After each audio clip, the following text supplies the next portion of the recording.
What's going on, everybody? Welcome back to Double G Gaming, and today we are ranking 2018 WWE pay-per-views from worst to best. And there are 12 in total that I'm going to be ranking here today, with a couple honorable mentions. This year, there were more good pay-per-views to choose from, but still, WWE decided to give us some dud pay-per-views, and we're going to get to those. We're starting with number 12, which is Backlash. We had 7 matches on this show that we had already seen before, and there was only one good match out of the whole pay-per-view, which was Seth Rollins and The Miz for the Intercontinental Championship. That match started the night, and after that, everything just went downhill. Hardy vs. Orton didn't live up to their previous standards. Nia Jax vs. Alexa Bliss was as boring as a Nia Jax match can be, and Alexa Bliss doesn't really add much more to her matches as well. Big Cass has no business being in the ring with Daniel Bryan. Carmella starting her terrible reign as Women's Champion, not on the mic, but as a performer. We saw the real side of Carmella. She couldn't put on good matches with anybody, and this was the start of it. Carmella vs. Charlotte, not good either on this show. The trilogy between AJ Styles and Nakamura left a bad taste in our mouth. Once again, we started this rivalry thinking it was going to be good. I almost said great, but with the WWE, you never know. We thought it was going to be good, but it turned out to be just as bad as WWE could make it. Sami Zayn and Kevin Owens got buried by Braun Strowman and Bobby Lashley in a tag team match, where these four guys were already involved in a 6-man tag match the previous Monday, so why do we have to see them again in a pay-per-view match? And the same people won. Braun Strowman and Bobby Lashley got the win on Monday Night Raw, and they won again here at Backlash, so there was no point to this match. And to end off the night, we had Roman Reigns versus Samoa Joe. Fans left the arena trying to beat traffic for this main event, and I have no idea why AJ Styles and Nakamura didn't main event. It would be the first dual branded pay-per-view, and this would be the downfall of the WWE Championship being treated as second class to everything else, because the WWE Championship would never main event again the entire year of 2018. Number 11, Extreme Rules. Out of this whole card, there were only like 2 Extreme Rules stipulations, not including the pre-show, because I'm not including the damn pre-show. Extreme Rules, meaning like hardcore, there were only 2 of them. We'll get to that, but there was only one extreme moment, like a real extreme moment, on this pay-per-view, and that was the Kevin Owens vs. Braun Strowman match in the steel cage, where Braun threw Kevin Owens off the top of the steel cage onto the table, and it was still a terrible match to watch. Moving on, Nakamura won the US Championship in less than a minute to start one of the worst United States Championship reigns since Roman Reigns and Jinder Mahal. The B Team also won championships here by beating Bray Wyatt and Matt Hardy to start their horrible title run that lasted 1 week too long. This was also Baron Corbin's first pay-per-view match as the suit-wearing character that made everyone hate Monday Night Raw. Imagine one guy making 2 million people hate one show. That's so incredible to think about, right?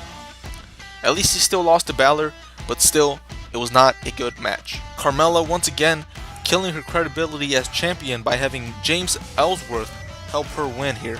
And it also killed Asuka in the process, making her look stupid and weak after losing another championship match. Bobby Lashley versus Roman Reigns. I'll leave it at that. Alexa Bliss versus Nia Jax once again, and it was not as extreme or hardcore as the picture you are looking at would imply. Rusev versus AJ Styles, which was a 2.5-star match at best if we want to use our good friend Dave Meltzer's grading scale. And once again, not in the main event, even though there were no good Women's Championship matches or a Universal title on the card. The main event between Seth Rollins and Dolph Ziggler in a 30-minute Iron Man match could have been the saving grace, but the fans ruined it with the idiotic mouth sounds whenever the clock would count down every minute. Seth Rollins blew a 3-1 lead, and then to make it worse, Drew McIntyre would get ejected after winning a match to ensure he could be at ringside, only to come back in extra time and help Ziggler win. Stupid ending, along with dumb fans, equals the second worst pay-per-view of 2018. Number 10, Elimination Chamber. Okay, so this is an unpopular statement, but the only good things that were on this show was Ronda putting Triple H to a table and the men's chamber until Roman came out at number 5. I don't care what anyone says, but the women's Elimination Chamber match was not chamber match quality. Sasha Banks, Bayley, and Alexa Bliss, were the only ones believable to win this match. And even so, I didn't buy any of them winning this chamber. Absolution taking over was nice, but still didn't make me buy into women being in the chamber match. And not just because it was women competing in the match. I mean, I would buy it if people like Nia Jax, Asuka, Becky Lynch, Charlotte, Tamina even, Natalya, just girls that look meaner and bigger were in this match. It would have made more sense and made it more believable, but because it was this crop of talent in the match, I didn't really care for the match, and it wasn't that good. I don't know why people say it was. Moving on, The Bar, who became champions again a month or two before this night, defended the titles against freaking Titus O'Neil and Apollo Crews, a pay-per-view before WrestleMania. Thanks for making me believe in these matches that anyone can win. There was no way that The Bar were losing the belts, and there was no way I'm giving this match a good review. Asuka versus Nia Jax. We had already seen this before, and I think Nia Jax, this was a pay-per-view where she left crying, and that was as cringy as anything she's ever done before. There was no way Nia Jax was beating Asuka, her streak, 1 month before WrestleMania, and luckily, I'll give them that, they didn't make that stupid mistake. Ronda comes out for the contract signing, Ronda Rousey that is, which had some good moments, but it looked like nobody knew when to speak at certain times, which made the segment be a little bit underwhelming. But at least she put Triple H through a table, and I would have loved to see her put Stephanie through it instead, but we got what we got, and it was alright for what it was. Matt Hardy versus Bray Wyatt should have just been the Hardy compound match or a House of Horrors match even. We didn't need to see a one-on-one match, but whatever. It just didn't seem like a match we needed to see at the time. That's more on how WWE booked these guys rather than it being on Bray Wyatt or Matt Hardy's fault. And the main event, like I said, was good, but you already knew what the outcome was going to be. Roman Reigns was going to win, and he did it, defying the odds. Same shit that nobody cared about. And then to try to send the fans home happy, you have Braun Strowman put him through a pod, making Roman look weak towards his match for the World Championship at WrestleMania against Brock Lesnar. And also Braun Strowman looked weak and stupid because if he had that energy to slam Reigns into the pod, why didn't he kick out and do that during the match to win? Elimination Chamber takes spot number 10 and is WWE's third worst pay-per-view of 2018. Number 9, Evolution. I had this joke in the summer when this was announced.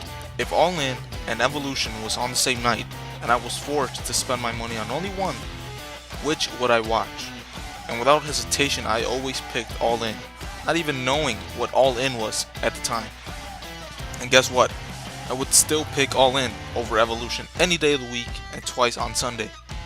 I'll start with the good so I can get to my main problem with this card. Short and simple, the only decent matches were the Mae Young finale and the NXT Women's title match. I wonder why.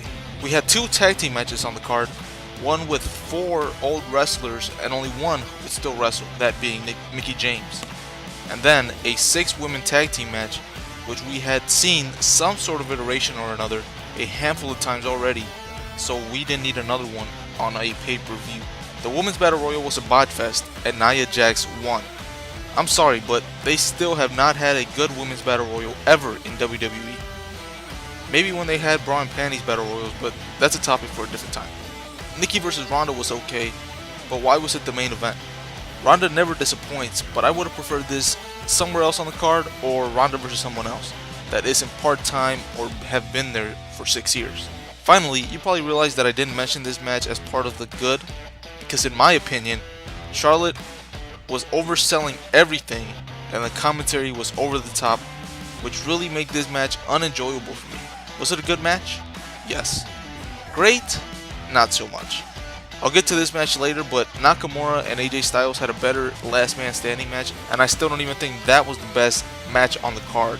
So yeah, goes to show you how much I dislike this Becky vs Charlotte match. Maybe watching it again will change my mind, but as I remember it, it doesn't make me rank this pay-per-view any higher, so number 9 is where it will stay. Number 8, Hell in a Cell. Hell in a Cell was no better than Evolution, but at least it had more WWE related matches that were good, unlike Evolution that had matches from NXT and Mae Young to make it a better pay-per-view. Starting off with some of the bad is the obvious, but just a little nitpick. The red freaking cage. Watching it on TV made it hard to see when they went to the wide angle, and all around made it look more like a playhouse than a hellacious structure, as they like to say. Ronda vs Alexa was as good as an Alexa Bliss match can be. Ronda couldn't get her to a good match like she has with Nikki or Nia, which is really horrible to say, but it's true. The mixed tag match was dead from the beginning because of Maurice and Brie Bella being involved. The momentum of the match could never really build up because they would get in the ring and kill the vibe. I can see why this match would be on pay-per-view, but these girls can't wrestle and it killed the match altogether. Samoa Joe and AJ Styles had a rematch, which at this point would be the 4th title rematch that AJ Styles would be a part of since WrestleMania, including his matches with Nakamura. So instead of me being excited, I was just hoping for it to be over because there was no way Joe was getting that belt. And it ended with a screwy finish which set up another rematch. No thanks, this is part of the bad. Jeff Hardy vs Randy Orton was by far the best match on the card. It lived up to the Hell in a Cell match name, and the finish, it could have been a little bit cooler. Maybe Orton hits an RKO as Jeff falls from the top, but whatever, I still enjoyed this match. Drew McIntyre and Dolph Ziggler vs Dean Ambrose and Seth Rollins continued the damn Dolph Ziggler and Seth Rollins feud once again for another month. Just like when it was The Bar vs Seth Rollins and a partner of his choosing from 2017. Same repetitive stuff. They put on a good show, but it just meant we were getting more of these 4 guys feuding, and instead of it being a 5-star classic, I would say it was like 3.75 or a 4-star sleeper match, if that makes any sense. Becky Lynch vs Charlotte, it wasn't really that good of a match, but however, they did give the title to Becky Lynch when she deserved it, and for that alone, Hell in a Cell is ranked a little bit higher than Evolution, even though it's just one spot. But still, that match and that ending, why not? Since this was the main event, I'll mention it last. Braun vs Roman was terrible. They fought for like 10 minutes and then each of their friends came out to help, which saw Dolph and Rollins do the same spot Rollins and Ambrose did in 2014 at Hell in a Cell, except they weren't in the match and they fell from half the cage, which isn't even that tall to fall from in the scheme of wrestling. Ladders are way taller than where they fell from. Anyways, after all that, which took up like another 5 to 10 minutes, Braun and Roman were somehow still knocked out from a move they did to each other, which I forget and I'm not going back to check because ugh. Afterwards, Brock Lesnar's music hits, comes down the ramp, breaks the door open, which again we've seen done so many times, it feels like. Then he gets in the ring, F5 or suplexes both Braun and Roman to end the pay-per-view, one or the other, I don't know, he probably did both. A Hell in a Cell match ends with no winner. Why? At least have Brock throw Roman's arm over Braun just to end the match. Instead, Braun loses the Money in the Bank contract in a match that never ended. So 2 years in a row, the men's Money in the Bank contract was failed to be cashed in. If this pay-per-view doesn't have this ending, this pay-per-view would have been a lot higher, but probably not because Roman Reigns would have still probably won. And who likes that? Nobody. Number 7, Fastlane. Fastlane was the last SmackDown only pay-per-view, but it was one of the best if you count all the SmackDown pay-per-views since 2016, and probably the best Fastlane ever in WWE history. Started off the night with one of the most over talents in Rusev, with his Rusev Day stuff, facing off against the #1 contender for the WWE Championship at WrestleMania, which fans for once actually cared about, Shinsuke Nakamura, so a decent start to the pay-per-view. Randy Orton vs Bobby Roode for nothing else, was intriguing because it was the first time they ever had a match, I believe, in WWE. I don't think Orton has ever been anywhere but the WWE, but whatever. And a surprise that Orton won the title was enough for me to enjoy this match all around. Naomi and Becky versus Natalya and Carmella bored me to death.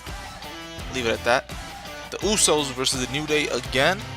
At least the Bludgeon Brothers killed them, but it was a match with no end, and I hate those finishes, so this is another thumbs down. Charlotte versus Ruby Riott was alright, but the good part was the ending when Asuka came out, and for the time being made it seem she was challenging Charlotte at WrestleMania, which we all thought was going to be epic and have Asuka winning the title. For at least that moment, it had fans feeling good, so yeah, another good thing for Fastlane. The main event was the six-pack challenge for the WWE Championship. If you were to tell me that this was the best match AJ Styles was going to have for a while, I wouldn't have believed you. But I think that's exactly what happened. It was a fun match to watch. AJ won at the end and set up the dream match with Shinsuke Nakamura at WrestleMania, so at least it ended on a high note. So that was part 1 of me ranking the WWE pay-per-views of 2018 from number 12 to number 7. If you want to know what I feel were the top 6 pay-per-views of 2018, go check out part number 2, which should be up right now or in a little while. Thanks for watching. If you enjoyed this, please subscribe. Check out my other content while you're already here.